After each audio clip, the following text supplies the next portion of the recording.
ৰাতি মানে আপোনাৰ হেৰিৰ পৰা উইলিয়াম ঘাটৰ পৰা গাড়ীবোৰ আহি আছিলে সেইবোৰ মানে যোৱাৰ পাছত তাত মানে কিবা মাংস পেলাই থৈ গৈছিলে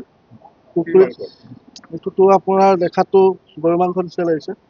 কুকুৰে আনি আপোনাৰ এই হোটেলৰ মোক খোৱালে সেইটোৱে চাইড কৰি দিলো আৰু কিনো কৰিলো ৰাতি আপোনাৰ 2:30 3টা এনেকুৱাত হ'ল ৰাতিটো বহুত গাড়ী গৈছিলে বোকাখাটত ৰখিছিলে আপোনাৰ মনালিছা হোটেল আপোনাৰ এনেকে সেইখিনি ওচৰতে ৰখিছিলে তাৰ পৰাই সেইবিলাক কুকুৰে আনিলে সেইবিলাক আনি পেলাই থৈ গৈছিলে সেইটো মই এতিয়া কেনেকৈ ক'ম বাৰু আনিছিলে বোলে খাবলৈ লৈ গৈছিলে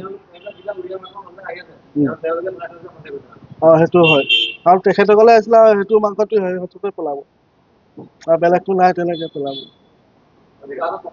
বোকাখাটত প্ৰথম এবাৰ ঠিক আছে